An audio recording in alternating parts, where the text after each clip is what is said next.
Okay, chapter 32 of the book of Genesis. We are getting closer to the end of the book of Genesis, and it's interesting to realize this because the book of Genesis starts with Adam and Eve and talking about the creative periods. We don't know how long the creative periods were, but we know from the time of Adam and Eve, we're a couple thousand years into history up to this point, and we're just still in the first book of the Old Testament.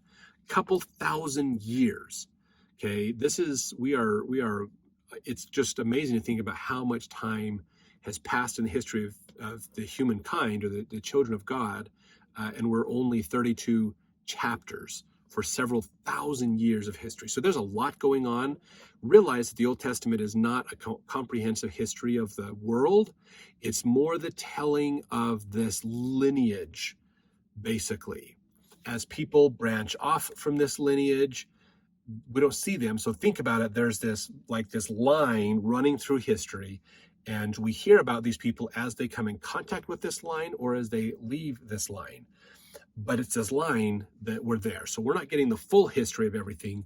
We're just getting this lineage, okay? So we had the teachings of the fathers of Adam and down with Enoch and Noah. And then, of course, there's that kind of a gap. We don't hear much about what's going on in the Old Testament. And then there's Abraham, and now we're on that line of Abraham and Isaac and Jacob. And we're getting through this. Jacob's now having 11 sons, and they're moving over into the land of Canaan again.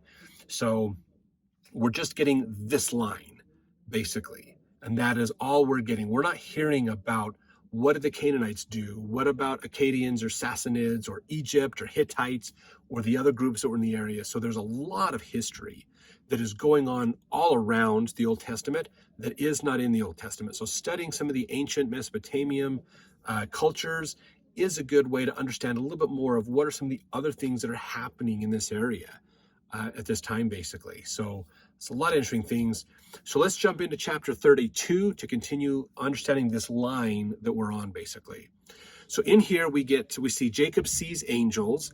He asks God to preserve him from Esau. So of course, Esau we'd heard about for a while, but since Jacob left to go get his wives, which was 20 years ago, we didn't hear about Esau. So now as Jacob comes back, Esau's here, Laban has left. So he wrestles all night with a messenger of God. That's another famous story of Jacob. Jacob's name is changed to Israel, and he sees God face to face. So a lot of good stuff we get to talk about in here. So let's get in here and realize verse 1, and Jacob went on his way, and the angels of God met him. So you can look up angels in the Bible dictionary. It's interesting. Israel means a soldier of God or a prince of God. So we get to learn about that as his name is going to be changed. In verse 2, when Jacob saw them, he said, "This is God's host." And he called the name of that place Mahanaim. Excuse me, that's you can look that up as well. Or camp is an interpretation of it, basically. Verse 3, Jacob sent messengers before him to Esau, his brother, unto the land of Seir, the country of Edom. Okay, you can look up Seir and Edom in the Bible dictionary. They are both there. So he sends messengers to Esau, basically, to let him know he's coming back. In fact, this is what he says. He says, and he commanded them, saying, "Thus shall ye speak unto my lord Esau. Thy servant Jacob said thus, I have sojourned with Laban and stayed there until now. And I have oxen and asses and flocks and men servants and women servants, and I have sent to tell my Lord that I may find grace in thy sight." So that's the message they were to take to Esau, basically, in advance of the main company that's moving that direction, basically. So we could say there is a possibility here that Isaac has died. And so Esau, as the oldest son of Isaac, is going to take over the household, basically. And so Jacob has been gone for 20 years, so he's out, and now he's coming back, and he's acting graciously towards Esau, saying, "I will be your servant. I'm bringing all these people back. What do you want me to do?" So verse 6, the messengers returned to Jacob, saying, "We came to thy brother Esau, and he cometh to meet thee, and 400 men with him." So they're like, Esau's on his way to come out to meet you, and he's got 400 men with him. And so verse 7, and then Jacob was greatly afraid and distressed. And he divided the people that was with him and the flocks and herds and camels into 2 bands, and said, if Esau come to the one company and smite it, then the other company which is left shall escape. So Jacob's going, oh crap. He might be coming back with a small army to basically take all of our stuff and to wipe us out. Because you got to remember, Jacob and Esau haven't been on good terms. If you remember that from the previous chapters, Jacob's gotten the better end of the deal, and Esau feels like he's been really slighted. So this is, I think Jacob's worried that bad blood between them is going to come back and haunt him. So he says, well, look, at least if we split into 2 groups and we kind of stay a ways apart, if he runs into one group, he'll take them out and the other group can survive and vice versa. So he's trying to preserve what he's got and trying to figure out what's an option so they can survive and continue on. And then verse 9 says, and Jacob said, O God of my father Abraham, and God of my father Isaac, the Lord which saidst unto me, return unto thy country and to thy kindred, and I will deal well with thee.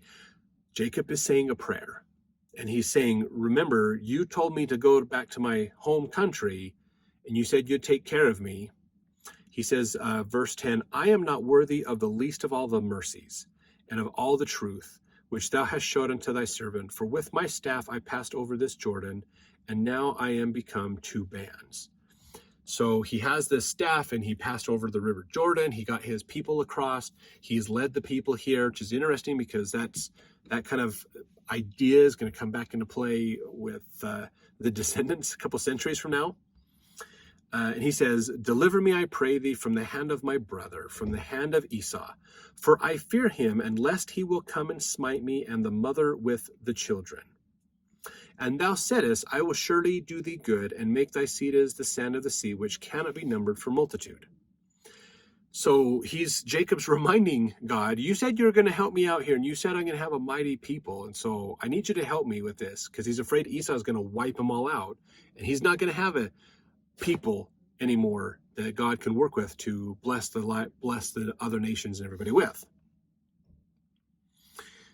Then verse 13, he says here, and he lodged there that same night, and took of that which came to his hand a present for Esau his brother, 200 she-goats, 20 he-goats, 200 ewes, and 20 rams, 30 milk camels with their colts, 40 kine. And verse 15, I believe we have something in there. You can look that up in the Bible dictionary. 10 bulls, 20 she-asses, and 10 foals. So he gathers together of what he'd been given from Laban, and he gathers all these together to give him as a gift to Esau.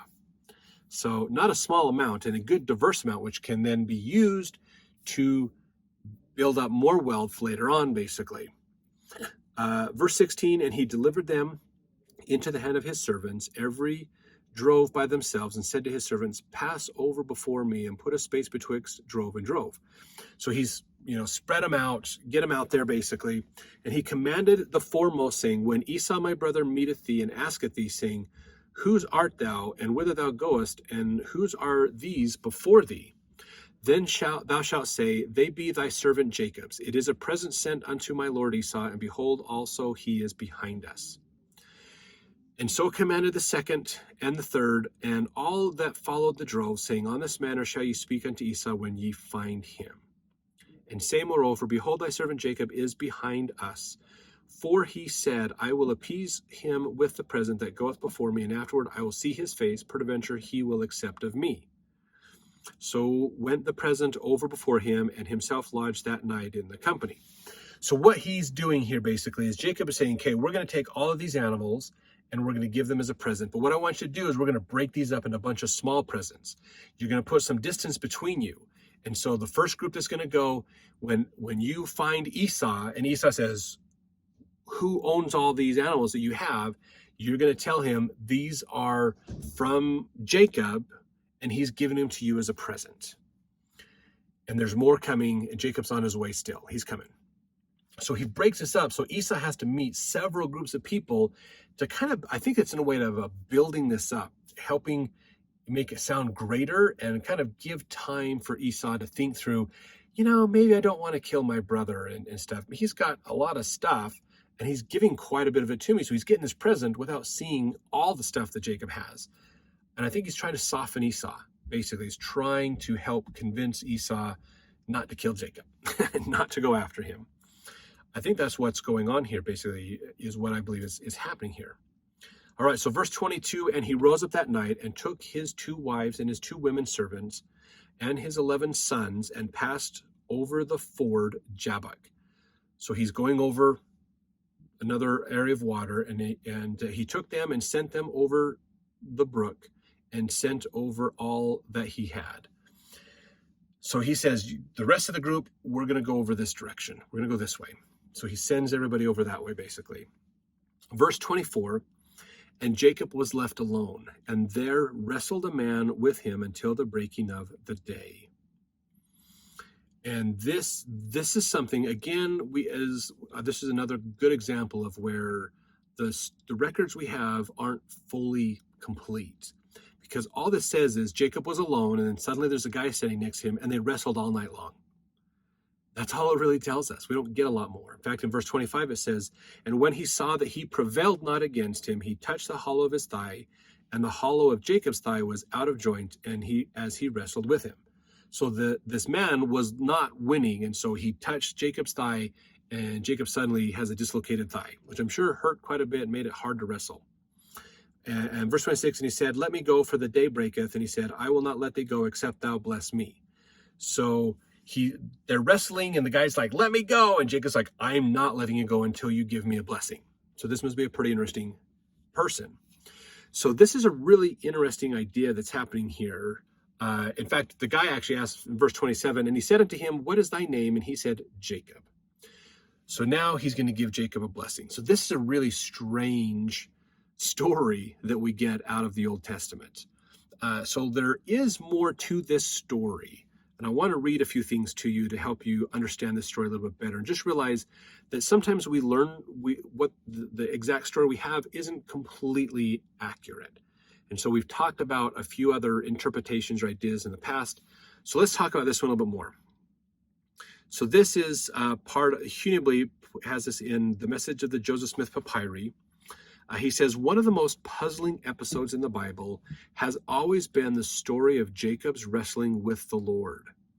When one considers that the word conveniently translated by wrestled, yivek, can just as well mean embrace, and that it was in this ritual embrace that Jacob received a new name and the bestowal of priestly and kingly power at sunrise. So maybe wrestled isn't the right word. Wrestled could mean embrace. They hugged. They embraced each other. And it wasn't just a man. It was actually the Lord that was this way, or an angel with that divine investiture of authority. So the parallel to the Egyptian coronation embrace becomes apparent. Such an embrace, whether of a statue or a living substitute, was a symbol of indissoluble togetherness, according to Otto, signifying a direct and enduring relationship between God and man, the actual joining of the two. So this idea of them joining together and staying together was very symbolic of rituals that actually happened even in Egypt, of their year rites where they would come together to do things. So it's kind of symbolizing God and man coming together, basically showing to Jacob that God was with him and going to help him and be with him, and Jacob was going to be with God. In fact, Doctrines of Salvation, Volume 1, page 17, this is something that was interesting. I believe this was Brigham Young said this. Who wrestled with Jacob on Mount Peniel? The scriptures say it was a man. The Bible interpreters say it was an angel. More than likely, it was a messenger sent to Jacob to give him the blessing. To think he wrestled and held an angel who couldn't get away, it out of the question. The term angel, as used in the scriptures at times, refers to messengers who are sent with some important instruction. Later in this chapter, when Jacob said he had beheld the Lord, that did not have reference to his wrestling. So that's Doctrines of Salvation, Volume 1. Actually, sorry, not Brigham Young, Joseph Smith said that one he wrote Doctrine of Salvation, Joseph Fielding Smith. So in Hunebly's book, Eloquent Witness, this is another thing he said. He said, next comes his wrestling with the Lord, which so perplexed the doctors that they changed the Lord to an angel. So this is getting us a little bit of insight in the translation here. When Jacob said he wrestled with the Lord, the church doctors in the 4th century and that time frame said, no, we don't think that's true. We don't think that's accurate. So we're going to change this. It's not the Lord. It's an angel, because how could he have wrestled with the Lord? That doesn't make sense. So they changed the translation. But, Hunilby says, when one considers that the word conveniently translated as wrestled can just as well mean embrace, that it was in this ritual embrace that Jacob received a new name and the bestowal of priestly and kingly power at sunrise. So that's what happened. So now let's get into this blessing that the Lord is giving Jacob after this embrace. Not so much a wrestle, but an embrace. And let's see, that goes into verse 28. And the Lord said, this is the Lord speaking here, thy name shall be called no more Jacob, but Israel. For as a prince hast thou power with God and with man, and hast prevailed. So remember, Israel means prince of God, or soldier of God, basically, like we talked about in the first. Verse 29, and Jacob asked him and said, tell me, I pray thee, thy name. And he said, wherefore is it that thou dost ask after my name? And he blessed him there. So this is where he got these blessings for. Verse 30, and Jacob called the name of the place Peniel. Okay, that's important to remember. Or meaning the face of God. For I have seen God face to face, and my life is preserved. And he passed over Penuel, the sun rose upon him, and he halted upon his thigh. So some really interesting stuff we get to learn about this. In fact, to give us a little bit more, this is actually from General Conference. President Nelson gives us a little bit of insight into this in the October 2020 conference, Sunday morning session. In fact, if you want to look this up. A really good quote that President Nelson gave to learn about this time when Jacob has his name changed to Israel. He said, President Nelson says this, with the help of 2 Hebrew scholars, I learned that one of the Hebraic meanings of the word Israel is let God prevail. Thus, the very name of Israel refers to a person who is willing to let God prevail in his or her life. That concept stirs my soul. The word willing is crucial to this interpretation of Israel. We all have our agency. We can choose to be of Israel or not. We can choose to let God prevail in our lives or not. We can choose to let God be the most powerful influence in our lives or not. For a moment, let us recall a crucial turning point in the life of Jacob, the grandson of Abraham. At the place Jacob named Peniel, which means the face of God, Jacob wrestled with a serious challenge. His agency was tested. Through this wrestle, Jacob proved what was more important to him. He demonstrated that he was willing to let God prevail in his life. In response, God changed Jacob's name to Israel, meaning let God prevail. God then promised Israel that all the blessings that had been pronounced upon Abraham's head would also be his. Sadly, Israel's posterity broke their covenants with God. They stoned the prophets and were not willing to let God prevail in their lives. Subsequently, God scattered them to the 4 corners of the earth. Mercifully, he later promised to gather them as reported by Isaiah. This is the quote from Isaiah. For a small moment have I forsaken thee, Israel, but with great mercies will I gather thee. That's the end of the quote.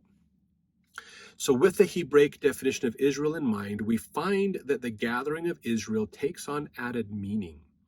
The Lord is gathering those who are willing to let God prevail in their lives. That is important. This is President Nelson, the prophet, saying the Lord is gathering those who are willing to let God prevail in their lives. That's the current day that he's talking about. The Lord is gathering those who will choose to let God be the most important influence in their lives. That's present day. He's talking about present day stuff. What's happening today? For centuries, prophets have foretold this gathering, and it is happening right now. As an essential prelude to the second coming of the Lord, it is the most important work in the world. So this is President Nelson telling us today, in October of 2020, the Lord is gathering his people. that will let God prevail. So we're giving a choice. We're given a choice. Do we follow what the world says, or do we follow what God says? Okay. Those two choices, the way of the two paths, is coming into conflict with each other more and more, which is forcing us to have to decide, do we do what God wants us to do, or do we follow the world, what's popular? Do we follow the anger and the hatred of the world and distance ourselves from people that think different than us? Do we follow God and forgive people and seek to find meaning? Do we value their life over their opinion? How do we, do we go to work more? Do we try to earn more money? Do we take and steal from other people?